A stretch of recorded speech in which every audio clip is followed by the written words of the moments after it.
Welcome back to We Know Scripted TV, where today we know Andor Season 2, Episode 7 through 9. My name is Grace, but of course, I'm not alone. With me today is Mike Bloom. Mike, how you doing? Grace, I needed these episodes like Syril Karn didn't need a hole in the head by the end of this sequence. Hope you've watched the episodes. You had a fair warning. Buyer Hope you didn't beware. click on the wrong podcast. That's right. That's right. Taran is here as well. Taran, how you doing? Well, listen, this time I'm on the light side and Mike Bloom is on the dark side. And we've always proven Right. that I'm always on the dark side. All right, another batch of Andor episodes, 7A9. This is, I think, the best of the bunch, Mike Bloom. What do you? Yeah, I mean, I guess low bar a little. I mean, I feel like we liked 4 through 6. 4 through 6 was doing some good stuff, but like, good lord, yeah, 7 through 9. This is what we came for. Yeah. No, like this is exactly the momentum that we were hoping season 2 would draft off of following this end streak from season 1. It was so incredibly well done, finally weaving these strands together like the best Gorman fibers into, this absolute massacre. Gorman Massacre Part 2, I guess, in the plaza here, culminating in episode 8, which, for my money, and historians might contest in the comments, might be like the darkest thing we've ever seen in Star Wars. Like, it is just merciless, with characters getting gunned down brutally across all sides, of course, leading to the death of a major character, many minor characters, and then getting to finally see sort of what we've been waiting for in these paths crossing. Obviously, not only with, Syril Karn's, spoiler alert, final moments in finally encountering his eternal nemesis in Cassian Andor, but like getting to see Andor and Mon Mothma talking with each other, it was freaking awesome. Absolutely worth the price of admission. It really does feel like this season is firing on all cylinders in its second half, and I cannot wait to bite into this. Yeah, what do you make of this, Taran? It was phenomenal. I loved it. I think I was maybe a little higher on the second batch than you guys were, and this blew me away. I really loved what they were doing here, just down to every detail. I will say, I think the first episode 7 of this batch was a little bit slower for me, but obviously that was necessary setup for what they built into in episode 8, and then episode 9 feeling a bit more disconnected as like an arc, as a batch of episodes, as I think normally you would have. But it still fit, and it was still a phenomenal episode. We got a great speech. This is just, it's so good. It's so good. And I just, now I'm very sad that there's only one more batch of episodes. Yeah, 3 episodes, just one more bad batch. Hopefully it's not bad. Hopefully it's a good batch. You think the clone troopers are going to show up? Yeah. As I said, I think this is the best of the batches so far. I thought this was tremendous. The thing that I think worked is, I think that I was feeling a little bit throughout the first 2 batches was this sense of like, oh, we have to get somewhere. And I feel like we're a little bit meandering in terms of getting there.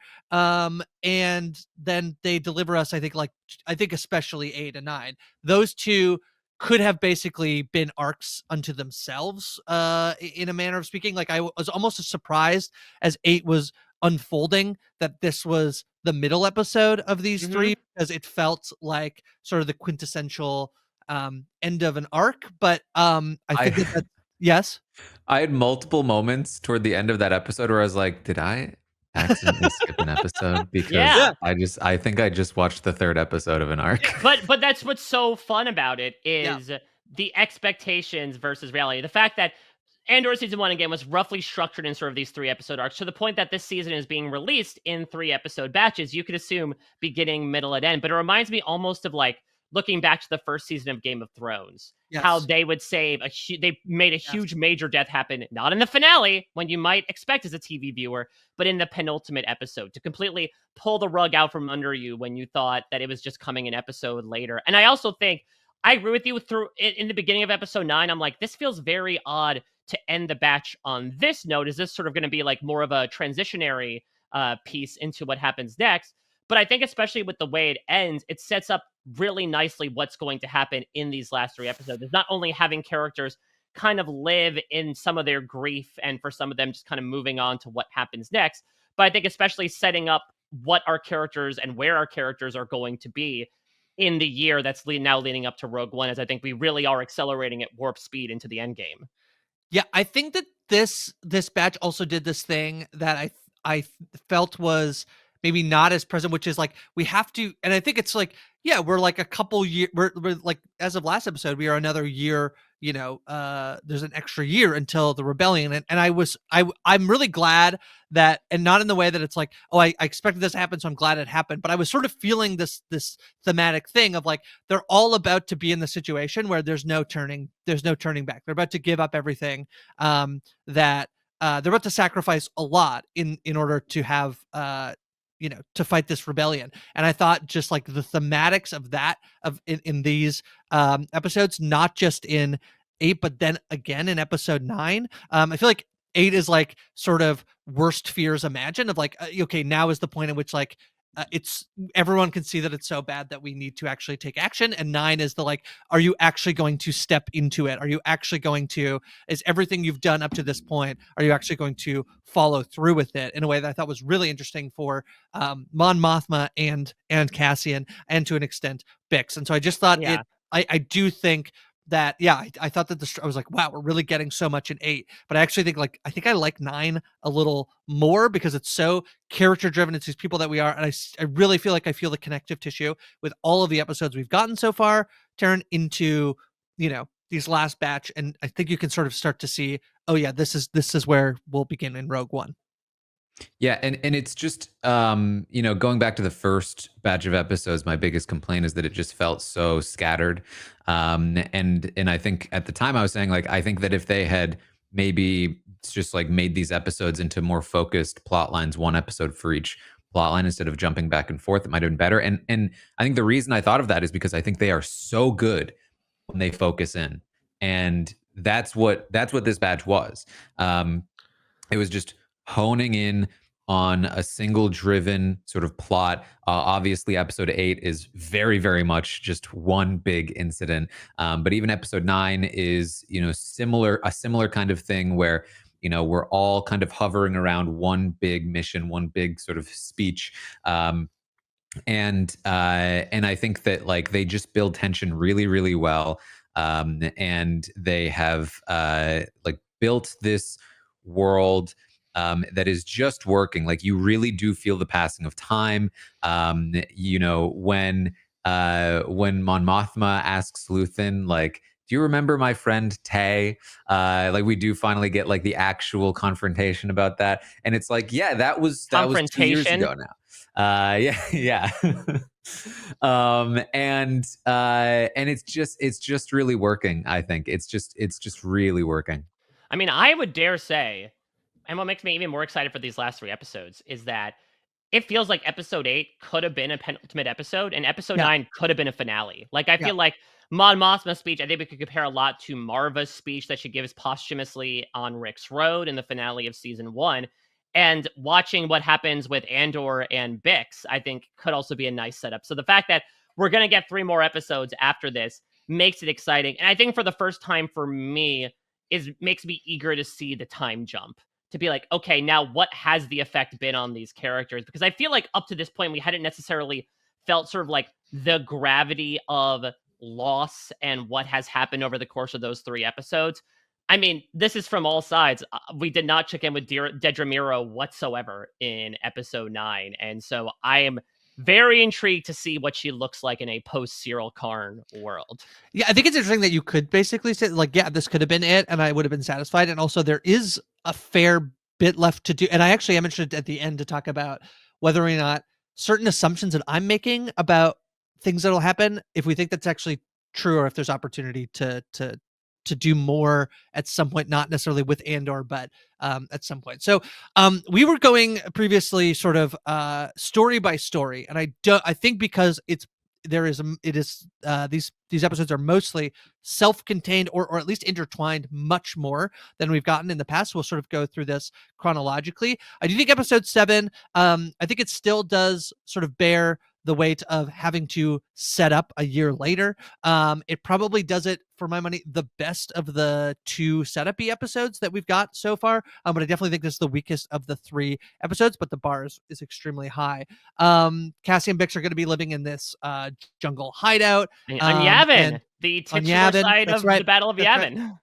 Yavin. And Will arrive, basically like going to be delivering some news on behalf of Luthen. I think this is also really good to set up at the beginning, Mike, is sort of this thing where, and this is where I feel like the next 3 episodes are going, and not to jump ahead, but there is the looming presence of Luthen still, I feel like, weighs extremely heavy in these 3 episodes. And I think it's not lost that we start with Will being like, hey, Luthen needs you guys to like get your head in the game. Maybe we should go assassinate Dedra on Which, Gorman. like, What do you think? come on, like, Jungle Cassian Andor is my favorite of the Ken doll looks he's had so far, with, like, you know, the sort of like canvasy shirt he had on. Yeah, he's nursing the burner, the burns that he's had on himself, both internally and externally. But like, even their little bungalow was so nice that they have to up and abandon it. But I do feel like episodes 4 through 6, in retrospect, did do a nice job of, I think, really setting up Cassian's inner turmoil in these 3, which is him basically being like, I am thinking like a soldier. I'm being foisted upon to be a leader, to Luthen's earlier point. But for him, being that leader is like, I want to think for myself. You know, am I losing too much of myself in this rebellion, considering I was dragged into it in the first place? And so I think this did set up a nice job, including like, you know, him basically kind of like squatting on a property on Yavin, but not really going through with any of the protocols, in lieu of like getting called in on this secret mission to assassinate Dedra Meero, of him basically kind of trying to struggle, as I'm assuming any soldier does, of like finding individuality amongst the group mentality. And it's going to really segue nicely into this final gesture from Bix, who is basically forcing his hand, saying, I made a choice for both of us, to essentially rob you of a choice. You are way too important to this rebellion. And even Luthen's going to point out later on, like, yeah, you keep saying you have all this free will, but last time I checked, all these plot points, all these picturesque locations you've been to have been at my behest. Yeah. Yeah. And, you know, I think that this sort of portion of the story then ties into the very end of episode 9 as well, where Bix does make that decision for him. And, you know, he says, I'm not special. I'm just lucky. And that luck is going to run out.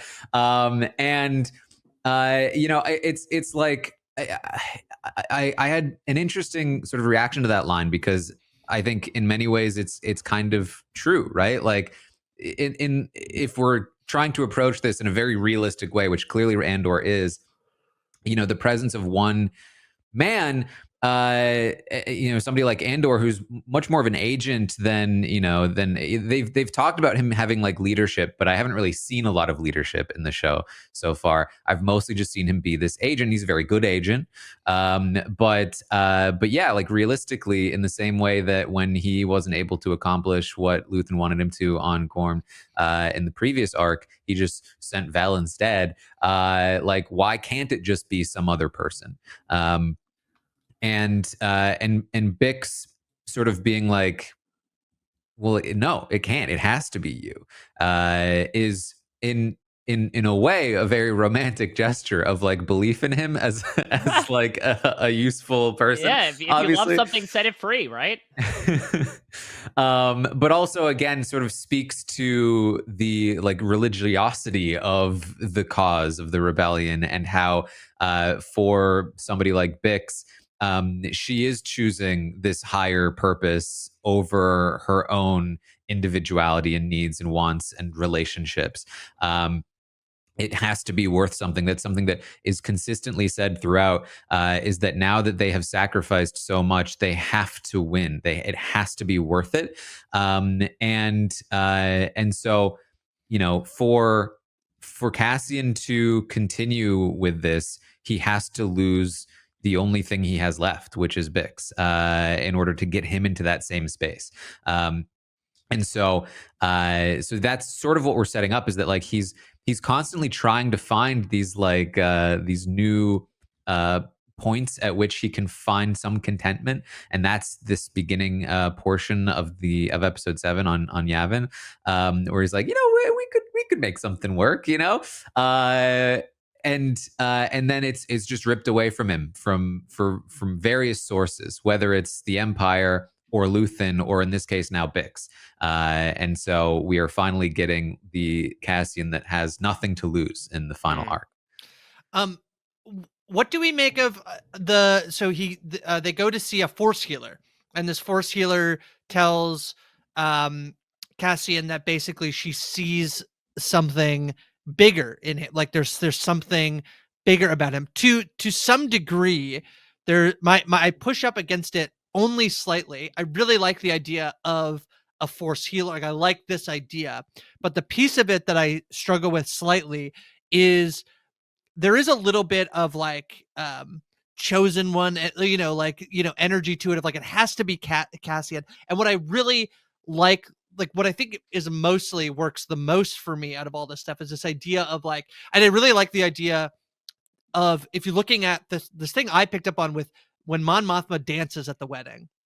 It's this way in which like she's struggling with this idea that things are getting bad. She's having to make sacrifices, but she is able to like lose herself in a night of dancing and drinking, And I think if you compare her journey with Cassian's journey, they're obviously very different in terms of where they are. And, I think it even is Cassian as they're walking out. It's like, welcome to the rebellion. It's not like she hasn't been involved before, but there is a level to which, at this point you're really in it. And I like that compare and contrast. And I love where we end up with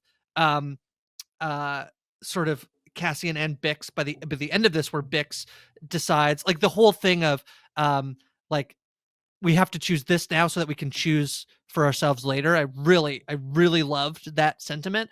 But I brought up a little bit maybe with like this idea of like, oh, but Cassian, you are the person who needs like be here. But also it's kind of like, it's true, like all these people are seeing in Cat, like, and you talk about him being an agent Taran, but there's also like, I think it's the first moment we see him in this season is him getting the pilot to like, or the person who's gonna like get him to the TIE fighter, like on board with this. Like that to me is like, yes, he's not like Luthen in terms of like the whole thing, but there's this way that people see him as the person who will fall. Like, and throughout these whole episodes, like the way he's connecting with the hotel, like these ways in which he is a force. He is a force that can get people to do, to go along with it. And I think this compulsion of being like, haven't I sacrificed enough? And yet at the end of the day, like, until you actually win, you have to keep sacrificing, or it's not worth it.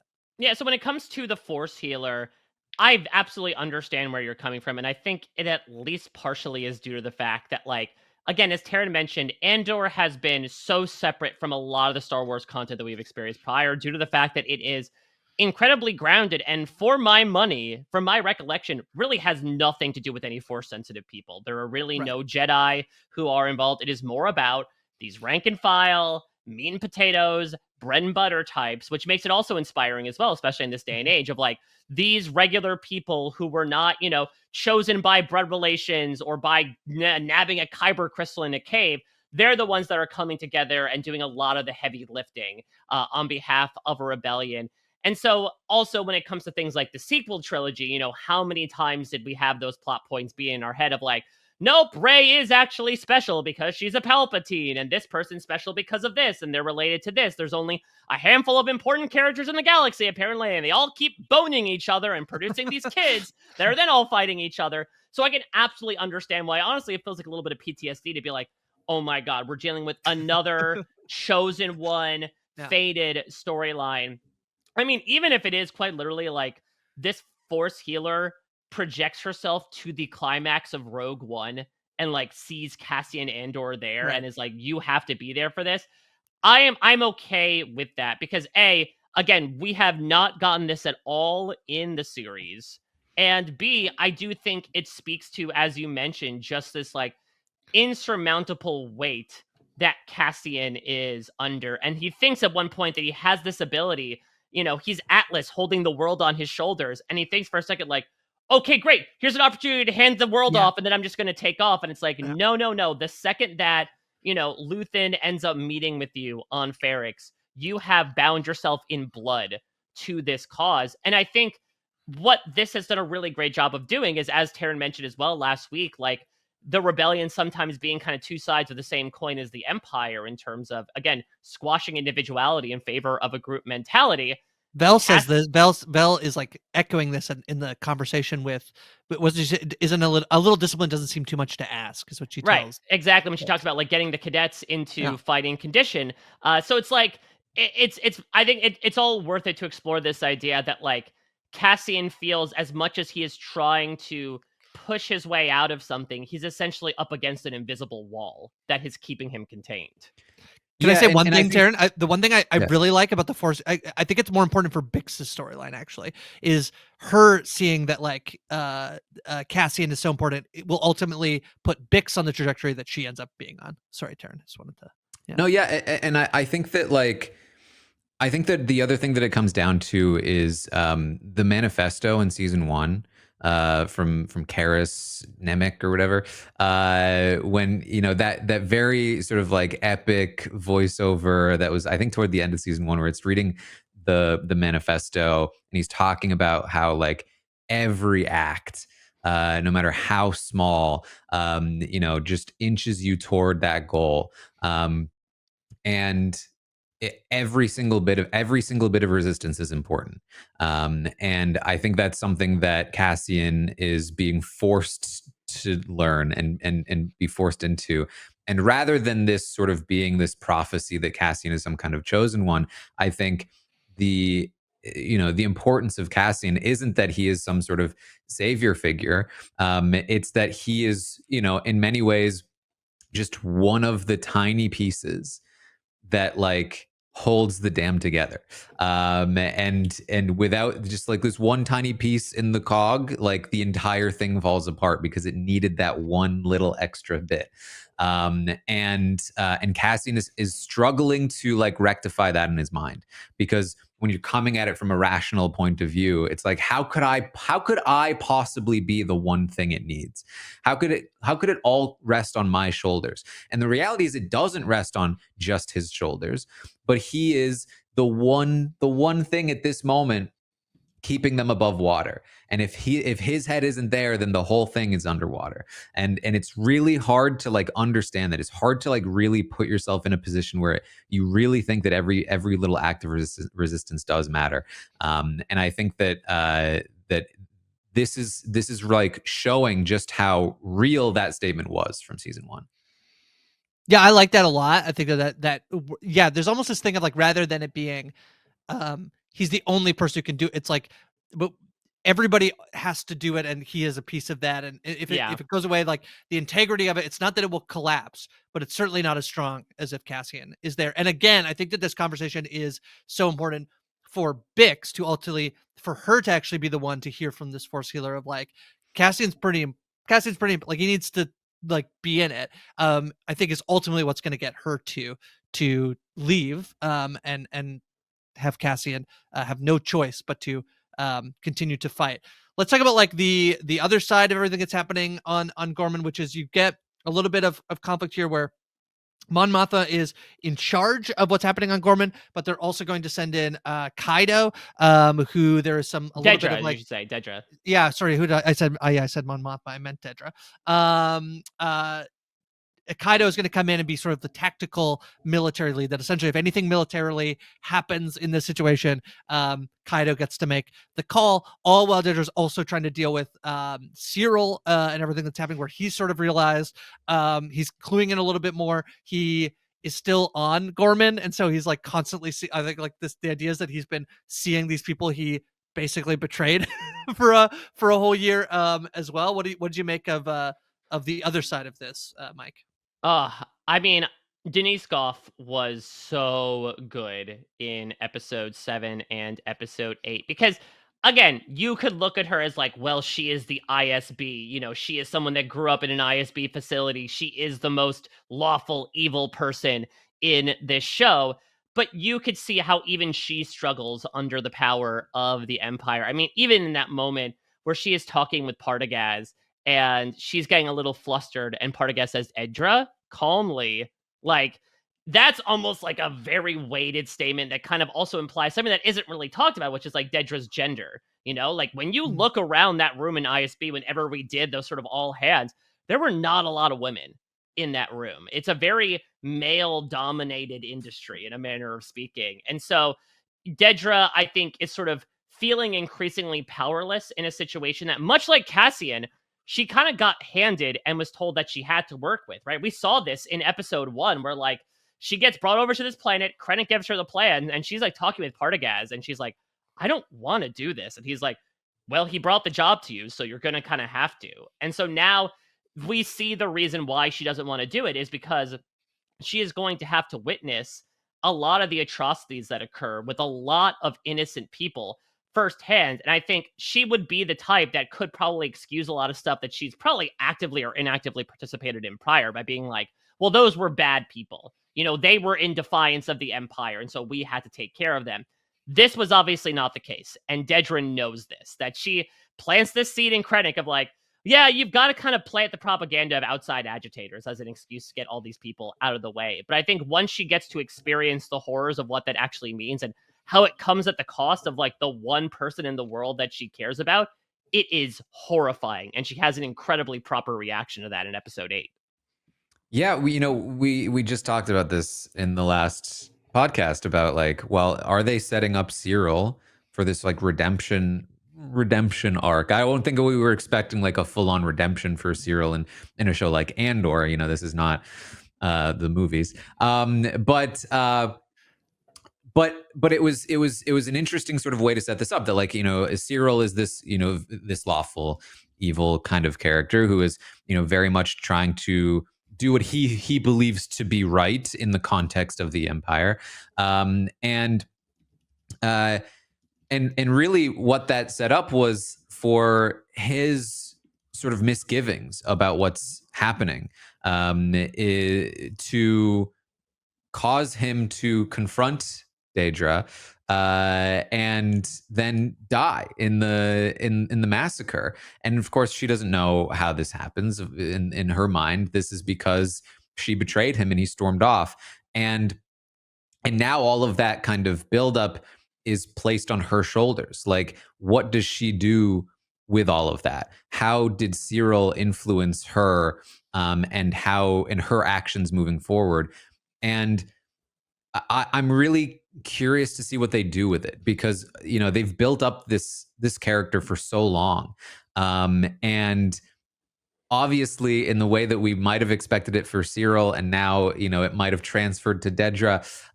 Like there is a path for some kind of act of defiance or redemption there, but also like there's a path for this to kind of go nowhere and still mean a lot, because like I really do think that, you know, especially in the times that we're living, you know, you don't often see people, no matter what kind of atrocities end up being committed, you know, recant. You know what I mean? They kind of double down more and more.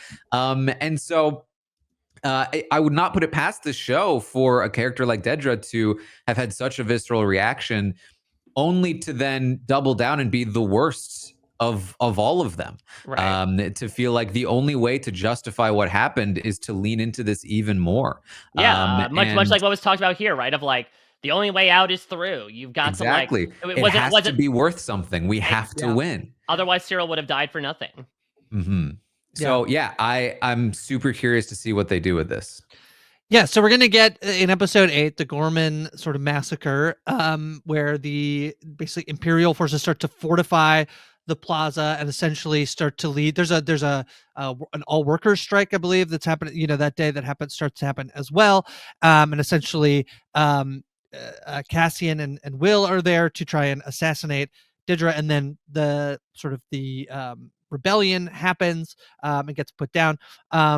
The thing I think it's so like I was trying to figure out last time that we had a little bit of back and forth about like what is what is he mad about if he sort of knows things are happening, and it sounds like I think basically he wants to believe that the rebels that are like the agitators who are happening are just doing it because they disagree with what's happening, rather than that they're being instigated in any sort of manner to do what they are going to do. That's like sort of seems to be Syril's line that he draws, and we'll basically see that like when the first shot gets fired is essentially a sniper shooting a riot, like an Imperial guard, that sets off then essentially the rest of them shooting and fighting. All that's going to sort of cause this chaos and the commotion in the plaza, leading to Cassian and Syril fighting, and Rylance shooting Syril. Will trying to find, is this the same girl from earlier? This is different. Is he I as a could new not. love? Yeah, what happened to the farm girl? Will, come on, you little Listen, hoochie. he makes connections easily. Yeah, because she's a Gorman. A big piece of it's like she's a Gorman, and she's gonna like. So yeah, this was Trina. And Cassian's gonna hijack this tank to the tank to stop the droids, the KX droids. Eventually, he'll return one into the tank.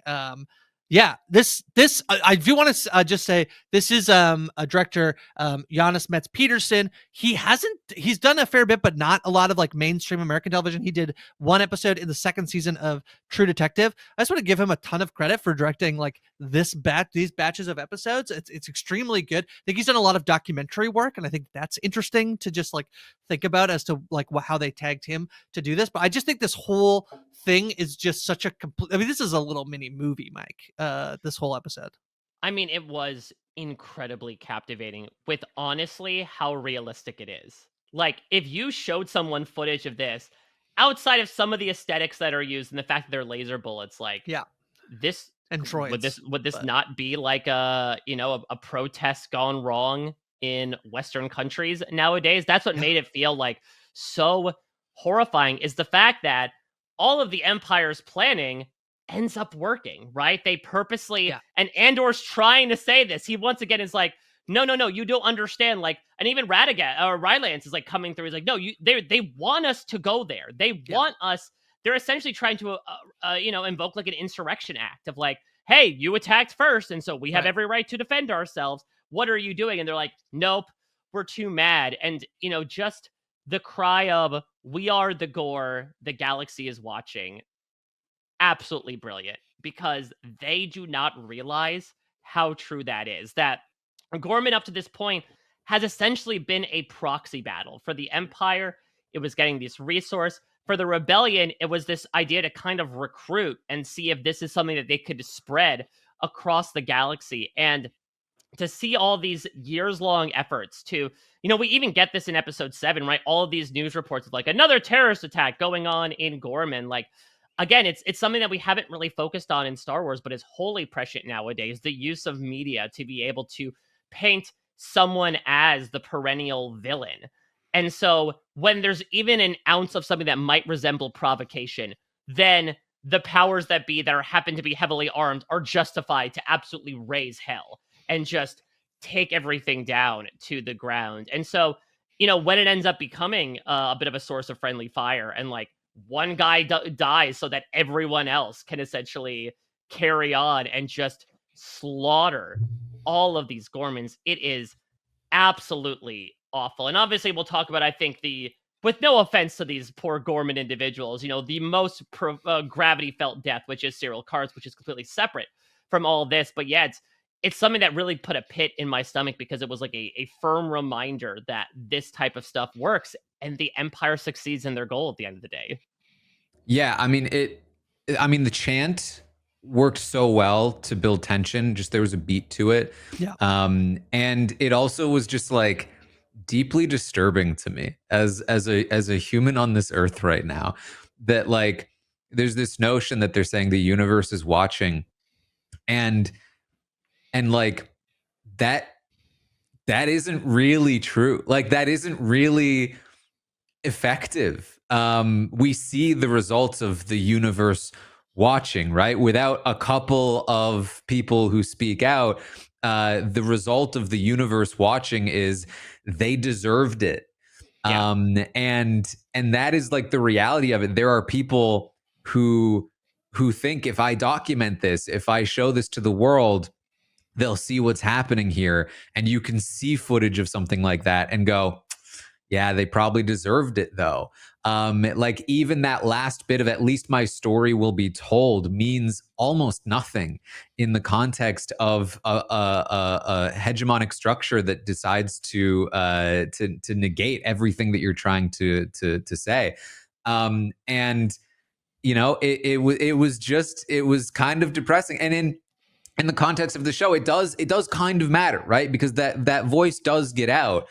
But it's not the voice of peaceful protest saying, "Watch us." This is not Gandhi kind of being like, we'll let them do violence upon us, and then people will feel bad about it. This was actually because of people like Luthen actually fighting back and striking, and getting the actual information out, that something is actually done about this. And there's different sort of things here, and I think we're seeing a schism in the Luthen side of the rebellion, and now the like Mon Mothma side of the rebellion that I'm sure we'll talk about when we get to episode 9. But yeah, it's just like I knew this would happen because of like where we are in the world right now, but like it really is just so relevant to us.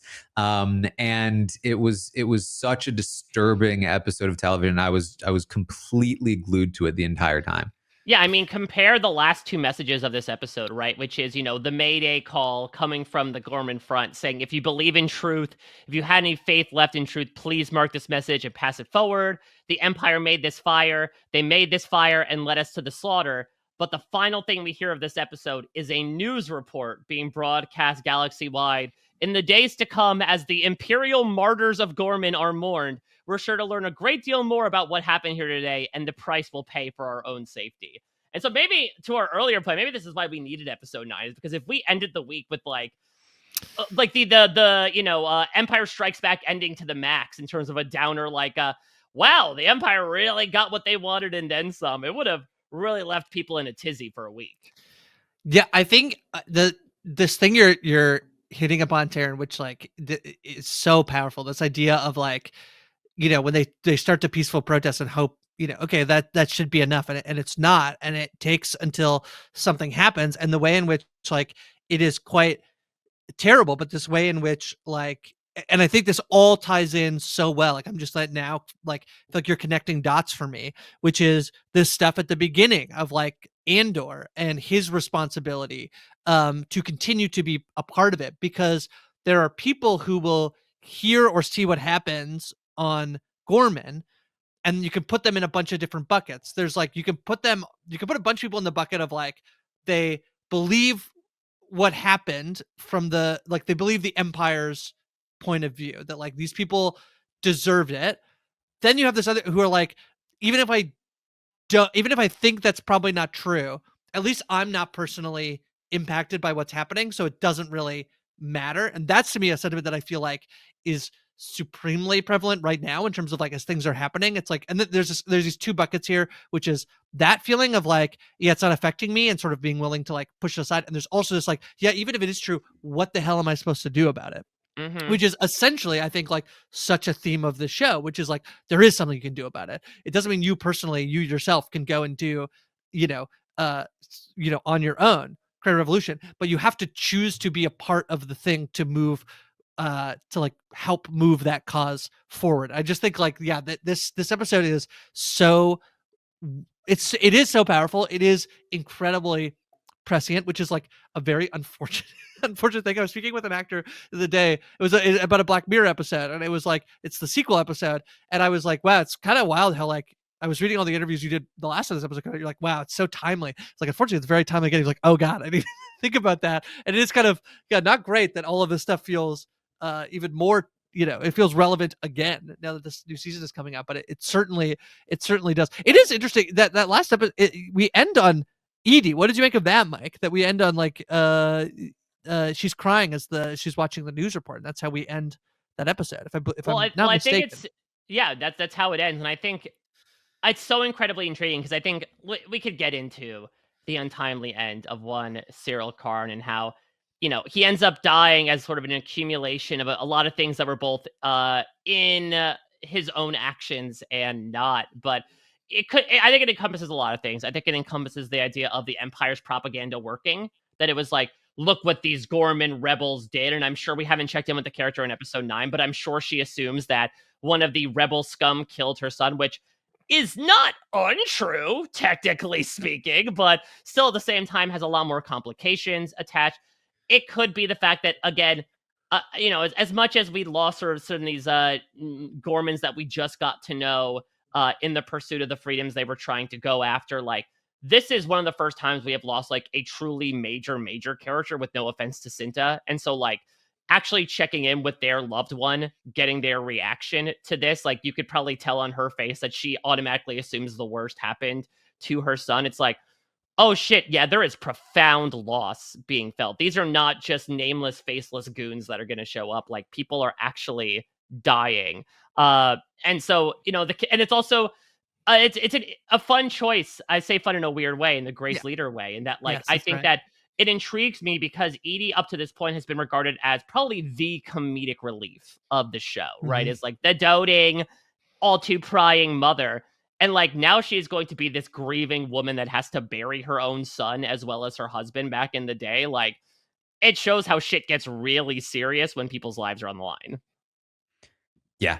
I loved Syril's death. I thought it was Yeah, it's really So good. good. It was literally the Don Draper meme of like, I don't think about you at all. Where it was Andor's final words to him is, "Who are you?" It was perfect. It was perfect and so unexpected for me too. Because again, we had just talked about this, and I was like, "Oh, look at this! We just caught on to like there. Look at this sort of like Syril recognizing what's happening. There's a bit of a confrontation that happens with him and Dedra. He's going out. He's going to see this. We're spending so much time on his perspective and all of the things that he's seeing, and how is this going to change him? And then he sees Cassian, and it all just narrows back down to Cassian, and they get into this fight, and I'd forgotten. I'd not realized Cassian doesn't even know who this is. I like, in my brain, Yeah. like, that wasn't a thing in my head. He never Yeah. saw him. Yeah. Right. But as soon as he said, "Who are you?" I was like, "Oh, right. They've never even like met." And right as I'm coming to that realization, he's shot in the head, and my jaw dropped. I was just, it was amazing. I thought this was such a great ending to this character, in so many different ways. Yeah.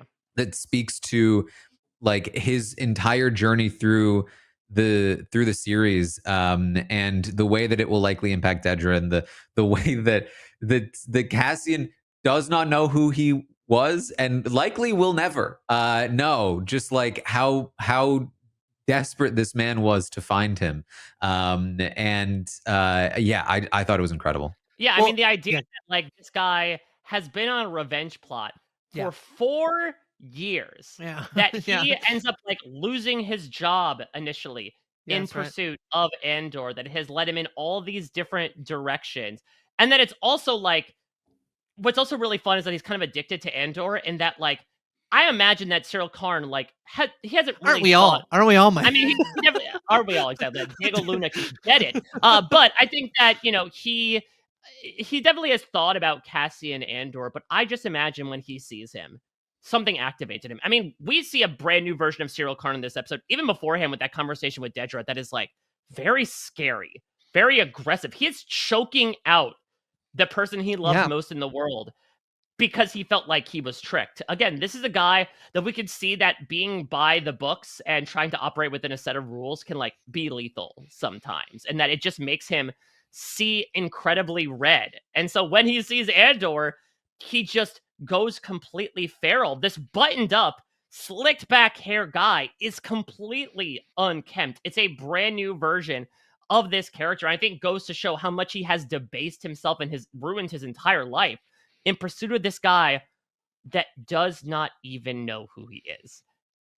It is odd to say, but it's kind of darkly funny the more you think about it, that like this guy staked his entire livelihood on this one man who he may have happened to look at cockeyed during a run in on Ferrix 4 years ago. And so now it's like, oh, I didn't realize you were that obsessed with me. And the fact that Syril probably had this vision that he's been keeping him awake all these nights of like, when I see Andor and I'm going to beat him up and I'm going to hold that gun to him and I'm just going to fire at will as he begs on his knees for mercy. The fact that it goes completely walleye, that he does get a leg up on him after a considerable amount of bar fighting, holding him at blaster point. And Andor says, "Who are you?" If you notice, even before he dies, Syril lowers his gun. Yeah. Like, he is very clearly like, wait, that's it? And it's very clear that this will be an ending, and it is far from a happy one. It's a really incredible way to send off a character that kind of was a punching bag of the Empire for the longest time, who was trying to kind of work against these bureaucratic forces to try to prove that what he believes in is right. And again, much like the Gorman Revolution proper, it is this incredibly dark ending that, for all it's worth, the person that he broke everything to go after doesn't even know what he looks like. I think there's this other piece of it that I really like. Well, first of all, I think I love how scrappy the fight is. It is not like Mhm. this, like these are not the two best fighters you've ever seen duking it out. These are like they're like throwing like corn like kernels at each other or whatever. Like it's like I love how scrappy it is.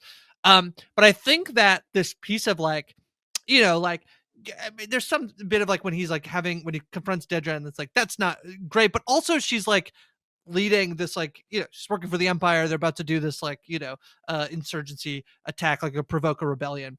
I do think it's almost there is this like inverse thing of like Cassian choosing or characters who are choosing to be part of the rebellion. And I think there's a metaphor in here about who Syril actually, once he's like angered and provoked enough, who he takes his aggression on out, which is like Cassian rather than who he's actually probably should be mad at this moment in particular, which is like he's mad with Dedra and the Empire. And I just think this whole, on top of everything the two of you said, I just think it like this is an extremely effective ending to this character arc.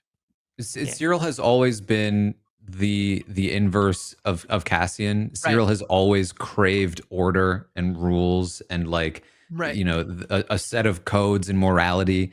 And I think that systems like an oppressive empire, fascist systems, they prey on those people. They Yeah. prey on people who crave that kind of structure, and they use them up and they spit them out. And that has been Syril's arc this entire time. And it's everything that is what Cassian is not, everything that he's been fighting against because the rebellion is trying to do the same thing to him. For them for their sort of like simultaneous arcs that have mirrored each other so much to end in this way, I just thought was phenomenal. So yeah. No, we should perhaps look back on the literal kiss of death that happened, right? When Dedra's like, and granted, this is before shit goes south between the two of them, but when Dedra's like, just go into the supply closet and we'll have, we'll go off into the sunset happily ever after. And again, it mirrors Bix and Andor so nicely in that it is one party basically being like, no, we can get away from all this. I just have to do this one thing and then I'm out and we can go have our happily ever after without any of us being involved in this shit because I'm becoming disillusioned in it. And the other person, by hook or by crook, essentially saying like, no, you're inextricably tied to this. And I have to essentially eliminate myself from the board or have someone else do it in order for you to remain devoted to the cause. Yeah. All right, let's move into episode 9, which is I like that this episode is pretty well focused as well, which is basically Mon Mothma is going to deliver a speech to the Senate, and can she get out of there before she gets arrested? And we're going to pull in basically most of the main, most of the characters that we've been following. Bail Organa is going to sort of like, we're also going to have this thing of him saying like, you need to make the speech and leave. Can we call him Bail Organa because he is still the not? Yeah, officially this is definitely a recasting. Yes, recast, yeah. And I have no idea why. By the time this podcast comes out, we might have a much better idea of why this happened. But at this time, we have no idea why. Yeah, because in the movie he's played by Jimmy Spitz. I think they look, it's fine. It's fine by me. And we're gonna get sort of this like I think this episode is very well done in the way in which you have this who can you trust thing going on in terms of people who are in Bail Organa's sort of party who's going to get Mon Mothma out, her driver.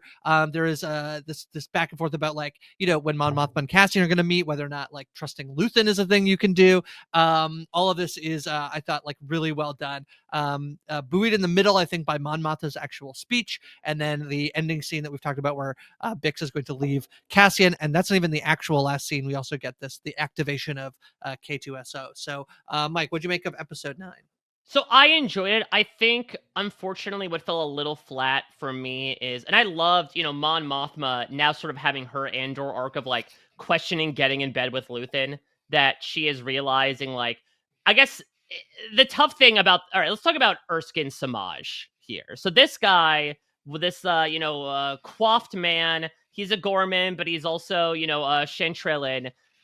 In the years since the wedding, had sort of become like, I guess, her assistant or like in her inner circle.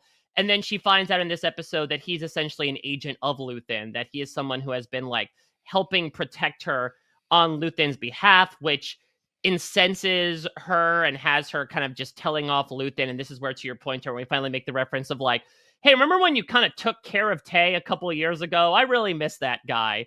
So I think I do think this was a strong episode overall, and we'll talk about Mon Mothma's speech and especially the ending. I think really do hold a lot of water.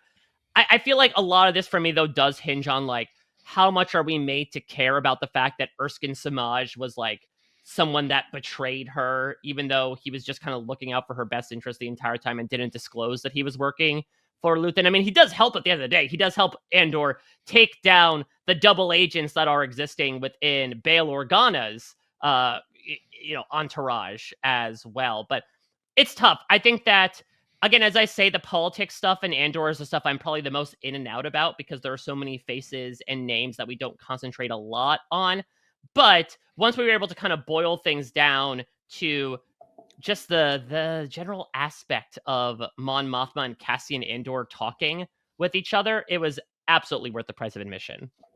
I mean, I think and I could be reading this wrong, but I think the thing with Erskine, if that is his name, because I don't remember. Yep.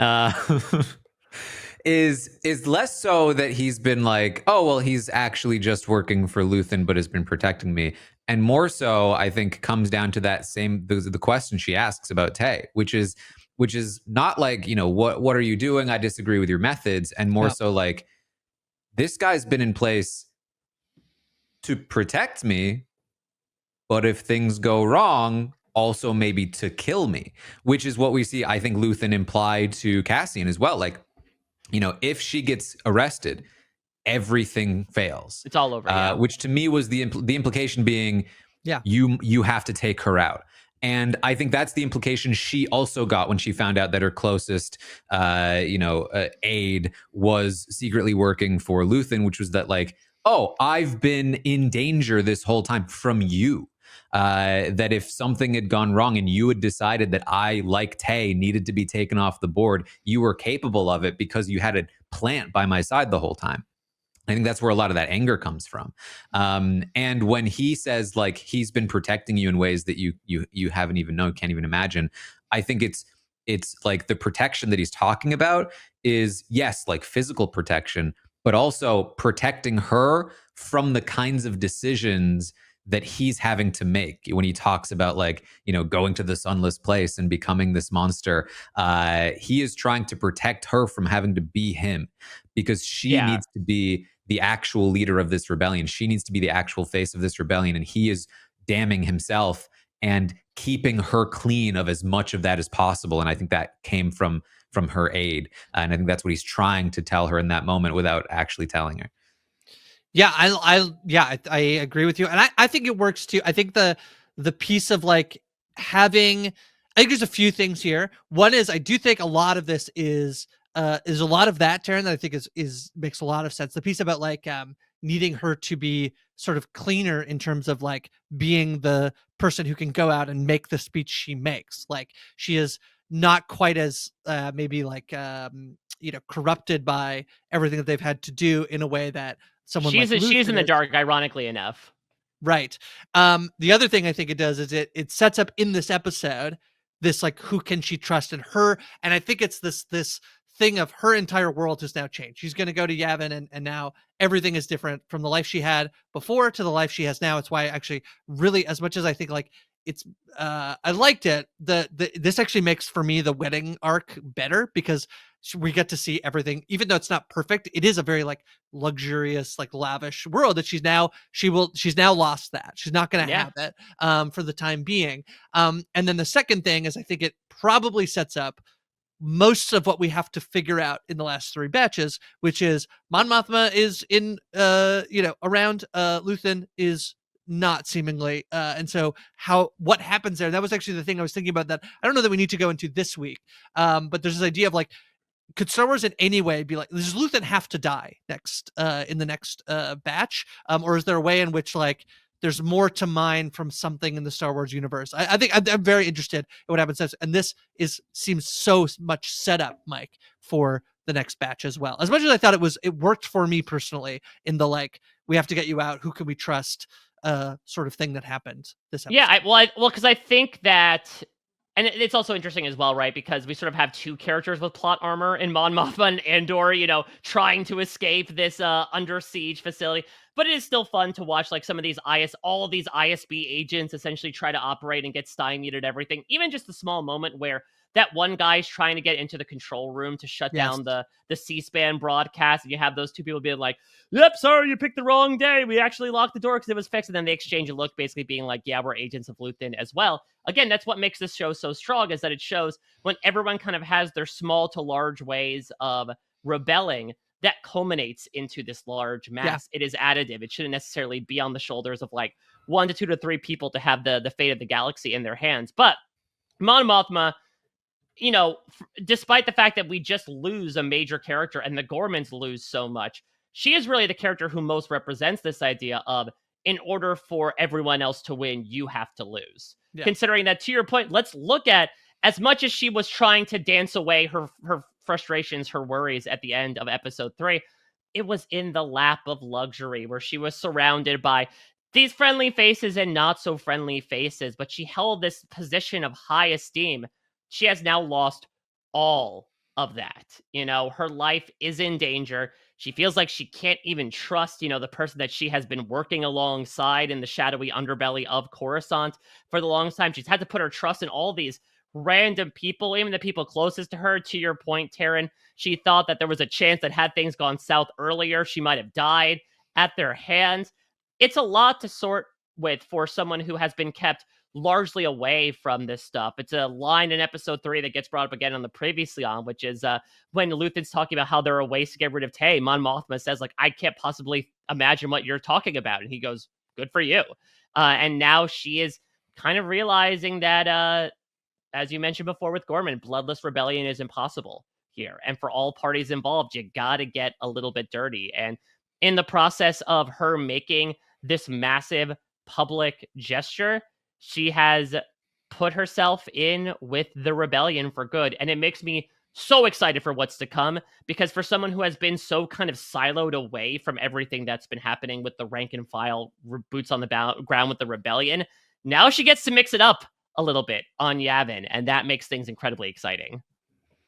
Yeah, I loved all the little details in this episode. All of the little side characters that contributed to this play, as we mentioned, even as small as like the maintenance people, but also just like, the ISB, headquarters or whatever, where they're like, "Oh, this went red. Like, let me call in tech." Like, that's the secret listening device is out. Wonder what that might mean. Not on our end. That woman was so like, "Don't kill me for this." It's not on our end that it died. Exactly. And then then the guy just again, these little details of the guy clearly kind of being nervous to bring it up to his superior. Like, all of this evidence points to me having said something to you. So I feel like I feel like this was the right move and don't be mad at me. And then like just the way that whole thing functioned just felt so real, even to the point where their agent on Organa's team like calls in and is like, "Get me to the dude quickly," and then gets caught, has to kill the other agent, and then calls back and doesn't reach the main guy first. She's like, "Get me back to him! I need orders." I thought was just so good. And yeah, and then the driver as well, who Chloris, is R.I.P. right, like just the ways that they care about these small details to me just improves the entire thing so much, because I'm watching the driver, we're cutting to him a bunch, he's talking about things, he was telling them that you know, she hadn't come out of the building, and then we're cutting to him again and we're seeing he's a blaster in the car and he's hearing the speech and he seems like he's a little bit moved by it, and you're thinking like, oh, is he maybe gonna like not shoot her? Is he gonna like maybe let them go because he was moved by the speech? Like, what's gonna happen? He walks up to them, he sees them, and just gets shot. And that's just it. And like, it just works so well. I think the ways that they are playing with the tension and building up all of the world around them. It's, you know, I don't want this to be unique, but it feels so unique in the world of television that they are getting so many things right and it feels so big and real. And I thought this was great. The one note I would have is I would say like I kind of wish we kept on the speech. I think that the speech, if we were gonna like kind of go between people hearing it, that's fine. But I feel like there's often parts where like the speech is happening and we're cutting out of it. Like we're like it's happening sort of like quietly in the background. And I would have um maybe they tried this and it didn't work, but I think the speech is powerful. And especially again, not to just like hit on the hammer on the head, but we have been like it is very prescient in terms of literally I saw something a little while ago that it's like there are these Amazon, I think, is being told that they have to drop specific books that are anti-Trump, or else they're not able to get these government contracts. Like, there's so much happening right now about literally like government suppressing free speech, and so that to be sort of this the through line of Mon Mothma's speech is like the distance between what is said and what is known to be true has become an abyss. Of all the things at risk, the loss of an objective reality is perhaps the most dangerous. The death of truth is the ultimate victory of evil. When truth leaves us, when we let it slip away, when it's ripped from our hands, we become vulnerable to whatever monster is the loudest. It's just it's I mean, it's real It hits timely. hard. It's real good. Yep. It's That hits real hard. yeah, Yep. yeah, Yep. yeah, The idea, and I love the meta. A great speech writing on Mon Mothma's part. yeah. It's clear she was very nervous about it for many reasons, but the whole metaphor of the monster, I love too, because Yes.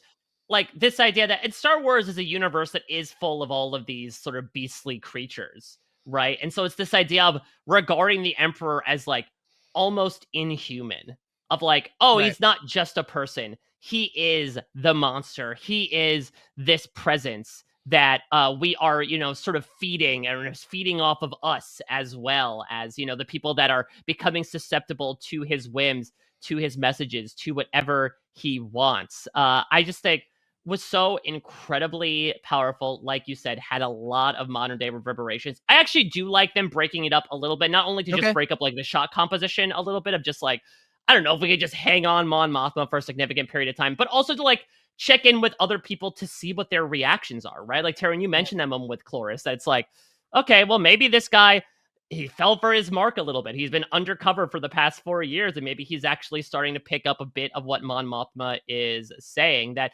again, I think much like with a lot of these main Star Wars events, I am more interested in like what typical day-to-day people think about these types of things. And we obviously are not going to focus on, because we GTFO immediately, like how people actually react to this speech. They are luckily able to get most of it off. I think they pull the plug as soon as she mentions Emperor Palpatine. Yeah. But I also kind of like that more because it also then brought this, again, even though we knew that Andor and Mon Mothma were going to make it out of there unscathed, there was still a little bit of tension involved of like, can they get this broadcast pulled in time? Like, can they stop the message from getting out before it ends up reaching the ears of other people? There's also no reason that they couldn't have been and that's a thing we don't know, and they had to like they get captured in the last arc. Is like I wasn't so like 100% sure that they like I knew that they're not dying, but I didn't like you weren't 100% sure that they were like getting out unscathed. I think, but yeah, I also did Yeah. I love those moments when Cassian Andor straight up murders people. That sounds so Pretty good. demented to say, but like Right. when we get this bodyguard like holding everyone at phaser point, and they're just like, "Look over there," and then Andor just shoots her in cold blood, or even like with Cloris, it's so good when he's like, "Cloris, I'm on your side," like clearly trying to kind of depressurize the situation, afraid that Cloris will immediately start shooting. And so like the one moment where Cloris puts his guard down, Andor just guns him He down and keeps moving forward. he does two things here. He when the Bail Organa like mole is there, Cassian and like says like, oh, that's a rebel spy, No, even though that's the I think he that was the assistant. Yeah. oh, That. that's Erskine. Okay. Well, anyway, I need to say they're all thinking very well on their feet. They all did a very good job. Yeah. yeah, much better than the agent. She needed orders. You know, she didn't have the And individuality to make that mission work. so sus, like being so pissed off. Like, you're supposed to be undercover here. And they were making some pretty damn like loud conversations of like, okay, so then we'll get her into this car and then wink wink, nudge nudge. Yeah. Who are you talking to? Nothing. It was work. Don't worry about it. Go on, yeah. Yeah. So they're gonna get out. They're gonna go to. I like this. I like that it's the apartment that Bix and Cassian had stayed in. Safe It's house, now yeah. pretty much. It's now empty. Will is being healed up, and they're gonna get them out of there. And then obviously this last moment where Bix is going to record this message to Cassian. Very powerful. We've talked about it a little bit, but I don't know if you have any other thoughts about this moment of Cassian running and realizing that she's gone. Well, I think it segues beautifully into the last moment of the episode, right? Which is this entire theme of rebellion and the idea that like we need each other. And that's not just from the sense of a practical perspective, right? Of like one person can't really rebel or it's them pushing up against an entire system. You need multiple warm bodies to help alongside it. Like there is, especially with the pressures of putting so much and so many people on the line, it's an inherently isolationist act where you feel like that's why Luthen again doesn't seem to make many close connections, unfortunately to his detriment. And we see this a bit with Cassian where he loses his companion. She purposely severs herself from his life because she's like, I am the thing that is weighing you down, right? It's almost like she kind of does what Tobey Maguire does to Kirsten Dunst at the end of Spider-Man 1 of like, this is too complicated if I'm involved. You need to be a superhero, and so let's not get your heart involved. I'm cutting myself out of your life. But he still needs that companionship. And here comes a quippy Alan Tudyk droid in the form of K2SO that arrives at just the right time. And I think it speaks to as well, despite the fact that we've experienced so much depression and sadness in this batch of episodes, it is sort of this meet cute story of like, well, Cassian has now found someone who will be his wingman through the final days of the rebellion for him. And it again inspires a lot of intrigue and ultimately hope as to what's going to come next for him. Yeah, and not just that, a literal tool of their enemy, right? Yeah. That they are now using. Yeah. It's very good. This last line of I appreciate you pointing that elsewhere. Very good. This is probably for me like it's because I was butting up against a little bit all season of feeling like there's a way in which Bix sometimes felt tropey or stereotypical as like the partner of the hero. Mm-hmm. Ultimately, the movie has already been made and Bix isn't around, and so this is release the Bix edit. That's right. Has to happen in some form.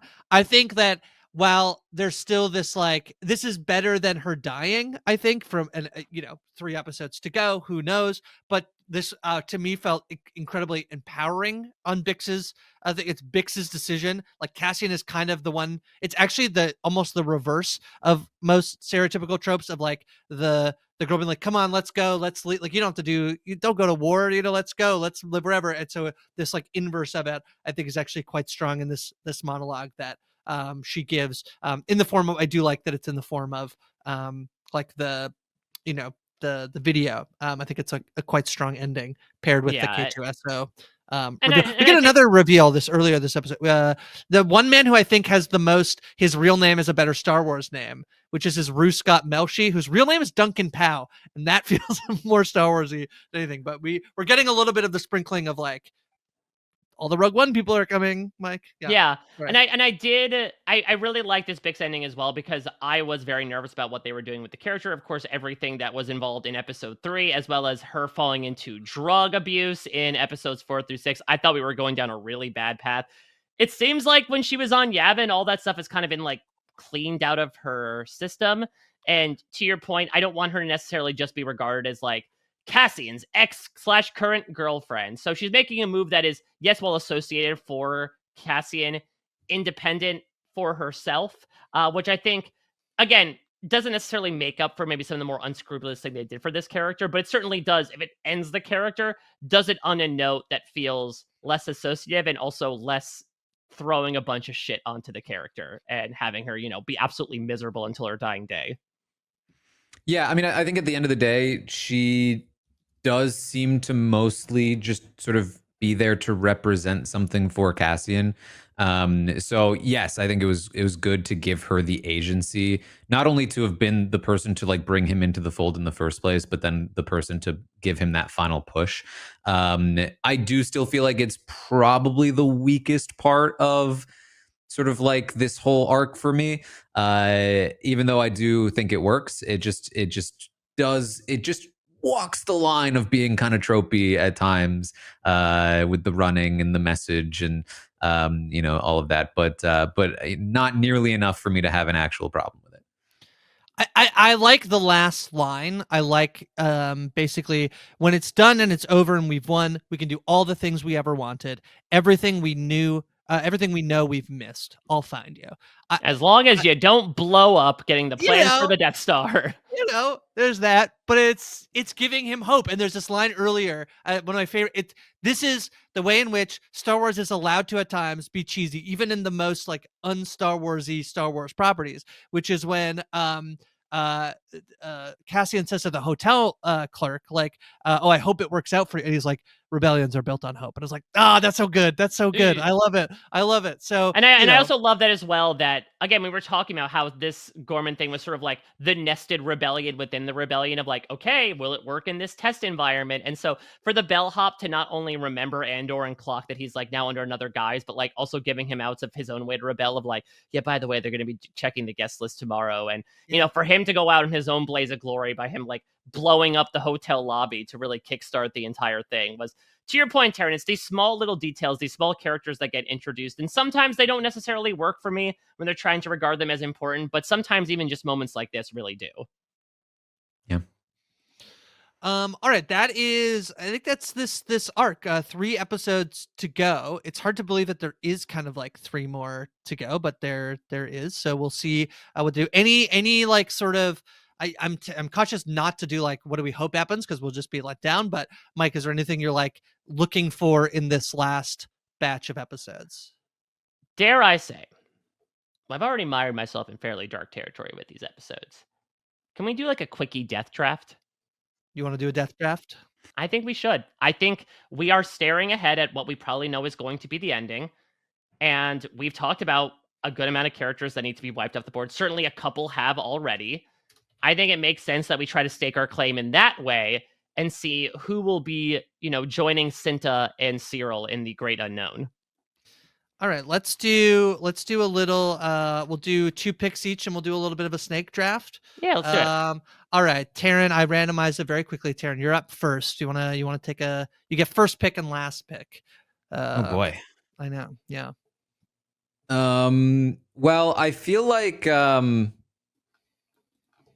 here's the thing. I don't actually have great knowledge of who is for sure alive. I think, I don't know. I'm not terribly concerned about like withholding that information in the essence of winning a death draft, but up to you, Mike, I think. Like, no, if I think like, we'll fair ground here. Yeah. I will say, don't pick Andor. Yeah, don't pick Andor. Mon Mothma, don't pick Saw Gerrera. Right. Don't pick Duncan Powell, who just put his hand up. Yeah, exactly. I was like, hey, I'm I here. don't know. I don't know if Vel is an established character anywhere. She is not. But I feel like Dedra.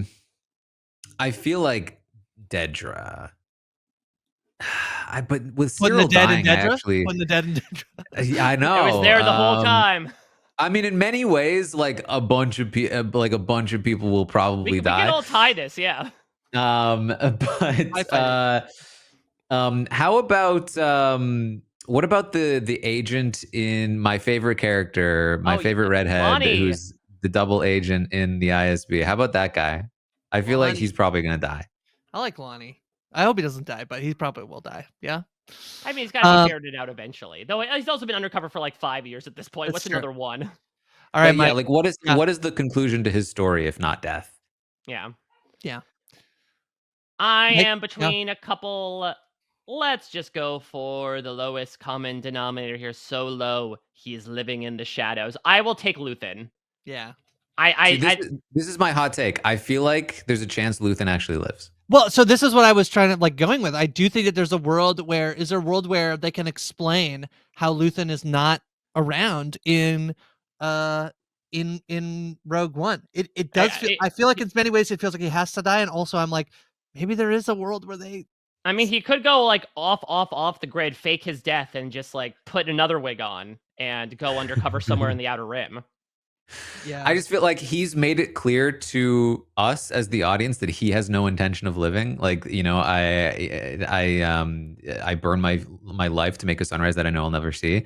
So it's like it's almost fitting for him to survive but not be able to like participate in any of because like part of what we're seeing especially in this arc is like a passing of the torch of like, you know, protecting Mon Mothma, but then also even once they get her off planet, it's like, well, we can't bring her in. We need to let like the clean rebels bring her in. We are the insurgency rebels, and we can't really have our fingerprints on this if we want this to actually succeed. And so, yes, obviously he could die, and that's sort of like his intention, I think. But like, what kind of interesting ending is there for him if he, for some reason, doesn't end up dying? How, like, what does he do with himself? I think is a really interesting question. I mean, what there also could be an interesting wrinkle if he dies, but not at the hands of the Empire. If it gets to a point where they inevitably feel like he has to be taken out so that they can pursue down the path that they want to, a light side, if you will, of how they pursue with the rebellion. I think that is entirely possible. And I think it's heavily like not explicitly foreshadowed, but you can see where the foreshadowing is. Were it to, with Tay and what Mon, I think what Mothma is like alluding to here of like there are certain people that cannot be in the hands of the Empire, you know, like if they are and the world in which like he needs to be taken out, either for I can't, you know, and the only other piece about him not dying is that there's so much in this episode about like the way in which like you can't just stop being part of the like it's such a especially someone who's so important. So I think he probably has to die, but it's like the other piece of it that I was like trying to noodle around in my brain was like, is there anything else he could show? Like, is there a property that's coming at a later point? The hardest part is that almost every character in the show, kind of other probably in my mind than like Mon Mothma, any like senator, they feel like they don't fit in any other. Like, imagine Luthen showing up and like, I don't know if this makes sense. Probably it doesn't age wise, but like, you know, here he is in The Mandalorian and Grogu. It's just like super serious Luthen. You know, Just I think breaks Grogu's neck. yeah, timing doesn't probably work on that in terms of how long it's been, but it's kind of funny. All right, well let me I'll take two options off the board here, which is named character earlier, Dedra. I will take Dedra. I do think that's incredibly likely that she dies. And Well, will she be killed by the Empire or the Rebellion? I think you okay, that's interesting. I was gonna say obviously the rebellion. I do think sort of like I think it's still set. I think it has to be the most satisfying for it to happen. You know, they were trying to get her in episode 8 and don't get her. And I don't think like that's exactly how it's going to work. Like, I think one thing on the board is like, it does feel like Cassian probably needs a big kill. Maybe he doesn't, but, like who's big enough for him. There's a lot of other people I'm thinking about, but I think I'm going to take the one that's kind of most fun for me and the most one I want to see is I'll take Edie. Oh my god, hasn't this woman been through enough? She's not great, you know. She's, you know, so I'll take Edie. All right, Mike, you're back on the board. I will take. I'm gonna take Will. Feels like Will has had like 9 lives in this, and he was injured. I think he'll heal in time for the last arc, but this feels to me like if Will was alive, he would have been affiliated with Rogue One. Like, I feel like Cassian would have brought him on board. I feel like this guy is going to be chasing leads in Gorman to his demise, and that his death might set Cassian off down this alternative path of like, now Bix has gone, now Will has gone. You're the only thing I have left, K2SO. Let's go through it together. Chekhov's gas as well has been put on the board. And yeah, what happened to all the Rhino? Right. Yeah. I mean, that was the only thing. I kind of expected him to die on Gorm when he stayed. And then he showed up. I was like, oh, Will's still alive. Like, that's surprising. But you're right. He does still have some gas stuff to do, I guess. All right, last pick. Okay. Last pick. I think there's actually a fair amount of options left here. I think. Oh, yeah. Yeah. I mean, my main two that because obviously there are a bunch of like, I think minor characters we could point to, but like the main ones I'm looking at here that I think are the best for me to pick because they're more interesting. I'm torn between Vel and what's her name? Clea? I thought Clea, and like if we're Luthen's talking about whether assistant. Luthen doesn't die, the last one I'd put on the board probably as a potential option that maybe I should have taken instead of ED is Partagast, I think, as well. I was thinking that, but I thought that would have to be like, he's so ensconced within the ISB headquarters that would involve like a full-on assault on the facility. Like, I don't know if he's It would probably have to be at Dedra's hands. Yeah, just Right. like I would also say that like if we're talking about who's most likely to kill Luthen, Clea might be number one. Like, I would not be surprised at all if Clea kills him. Yep. Or now, to your point, like if he kills her, that could also be a case if he feels like she's getting too separate from what he wants her to do. Yeah. Yeah, I think I'm more interested, I think, in Clea's fate, so I'm gonna pick Clea. You also have a last one, I think. Like a Perrin, I feel like Perrin is Mon Mothma's husband. Like there's a lot of characters that you think could just kind of potentially. Yeah, she up and left Perrin behind. Yeah. I wonder what I did wonder what happened to him and her daughter. Yes. Like, yes. Did they account for that? Because I like just because the daughter's you guys want a honeymoon on Yavin? Well, the daughter she's been married off 2 years at this 2 years point. now. So she's probably with Skolden's son on Chandrilla or somewhere else. Yeah. I doubt the Empire cares that much. Is they're gonna be like, I don't care if you've seen your mother in the last 2 years. We're like, you're a very valuable hostage right now. I actually could see that being an interesting plotline in the last one in terms of like, there could be like in terms of the sacrifices that Mon Mothma has to make in terms of not connecting to her daughter as a way of protecting her daughter, of not letting her daughter be like there can't even, if she never contacts, there's no aspersions of them being like her daughter being connected to the rebellion. That could be kind of interesting. It's incredibly sad and dark, but all right. So we did the death draft. Taran, anything you know in these last batch of episodes, anything you're looking forward to in particular? I'm gonna need at least one more awesome speech. That's that I feel like we've gotten at least one this season. I feel like we need at least one more. We had a few last season. I know they're really good at them. All right, we'll do awesome speech draft. All right, who do you think's good? Oh, okay. K2SO number 1 off the board.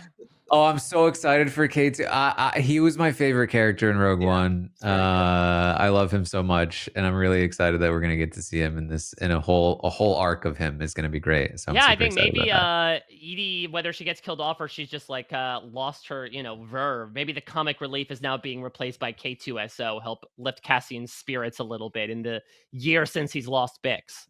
I will say this: something I have been thinking about is that I saw Rogue One. I watched that movie roughly when it came out, which is almost 10 years ago now, which is part of why I'm very foggy about like who lives in Andor and who doesn't and all of that stuff. So like my current dilemma is, should I rewatch Rogue One before I finish the final arc? Because there might be a lot of very distinct ties to Rogue One that are maybe supposed to be meaningful to me that I might not be able to catch if I haven't recently watched Rogue One. But then the inverse of that is that if I watch Rogue One now, it might kind of like take me out of Andor. So this is my current dilemma. I think you should. Just because, I think that, yes, while we are in the middle of this, I mean, let's say, put yourself in the shoes of this Force healer, Tara, and project yourself forward to now getting to see how Cassian Andor's life ends. I think it's the perfect way to put yourself in the mood as to like how he's going to get himself into that situation in the first place. And I think, as you have alluded to a few times, we're recording these in a bit of a time out of time. So I think it will also help us pick up on a lot of references. Because to your point, think there's a very realistic chance that we're going to start going like fast and furious with a lot of these Rogue One setups that might be lost if we don't have a recent memory as to what's been happening on them. Audience homework is that some people should watch Rogue One and some people shouldn't watch Rogue One, and then report back to us about Well, how it maybe affected we your- should do that for Yeah, the I see that. audience. Yes. Well, one of us should watch. Well, at least one of us should watch Rogue One. And then one of us should watch half of Rogue One. That's right. Was my other option, obviously, and I've been intending to do this since I started watching Andor originally, was that like I just watch Rogue One after Andor finished, That was my rewatch plan, it too. to be like, now that I've watched all of Andor, watching Rogue One will be an entirely different experience. But now I'm almost feeling like maybe I should watch it now before the end of Andor, because I feel like the end of Andor is actually probably more important to me than Rogue One is. I don't know. Yes. The best evidence that we should be watching Rogue One is when this character Duncan Powell, they're like linger on the gun and they're like, whose gun is this? And this man like puts up his hand and they hide Yeah. it, who it is, and he peeks out. I go, you're holding on this for very long. I'm not gonna remember who that is the longer you hold on it. Yep. I'm gonna have to Google that. 1,000%. I was the same way. I was Yeah. like, he's probably a guy I should probably Do you recognize. think Probably from Rogue One. they were timing out how long it would take in real Yeah. time to go to Wikipedia and look Yes. up the name Duncan They have Powell and the hold data. for that amount of time? They have the data for when people pause the episode, I think, or like revert We have back. the X-ray feature on Disney Plus. Yeah, exactly. That would, to me, was the best evidence that I think it can't be a bad thing to watch Rogue One, because I think that they are kind of like expecting people to like, this is a show, I think, that I agree with this, is it's a very smart audience. It's very like, I think this is there is a little bit of this like the prestige Star Wars show. And so I think that they are more likely in the camp that like, not only have you watched it, but like, this stuff, like that's a little bit how I think that they've like designed how they put out this show. So it does seem to me to make sense that people would watch Rogue One before. I'll happily not watch it between if we're science experimenting Okay, it. Grace. I'll watch What? it. Grace will not watch Wow. it, and then we'll And Mike, see. you can do whatever you want. You I'll can watch it or not half of watch it. I Watch, just expect Mike to already know everything anyway. but Mike, Taran, you watch, you are very overestimating me. Thank you. you have to watch. You should watch though, actually, like 10 minutes and then skip forward 10 minutes. Like watch half of it, but not in any. I will watch all mathematical order. Cassian Andor scenes. Yes, I'm sure there's some Diego Luna superfan who did a cut of all Andor scenes in Rogue One. Here is my like amount of ignorance, because it wasn't until recently that like Mike, it wasn't until recently that I discovered that Mon Mothma is part of established canon. Yeah. And I thought she was an invention for the show for a long time. So like when Mike is like, obviously we know Mon Mothma gets away here, I was like, And I've since gone to the Andor subreddit, and there are people who have not watched any of the season yet talking about like, well, so we'll probably get Mon Mothma's speech and them shuttling her out of the speech afterward. And I'm like, that's arc 3. How do you know this? And it's like, because it's part of like Rebels and like all the other TV shows and like established canon. I'm like, man, this is a level that I am not involved in. Nothing makes you feel like it's so great that like nerd culture is blown up and we can all be fans of this, and whatever. But nothing does make me. It's like this in Marvel post-credit scenes when people are like, "Oh my god, can you believe Goomta showed up?" It's like, I don't know who that is. I guess I can, because I don't know them from a hole in the wall. All right. Well, I'm very delighted that I think we had this. I think we're all in agreement that episode 8 is like it's the best of the season, and it was a fantastic episode, and it was a delight to chat with you about it, and we appreciate everybody who's been listening along the way. We will be back next week with the last batch of Andor episodes, until then, we'll see you next time. Bye-bye.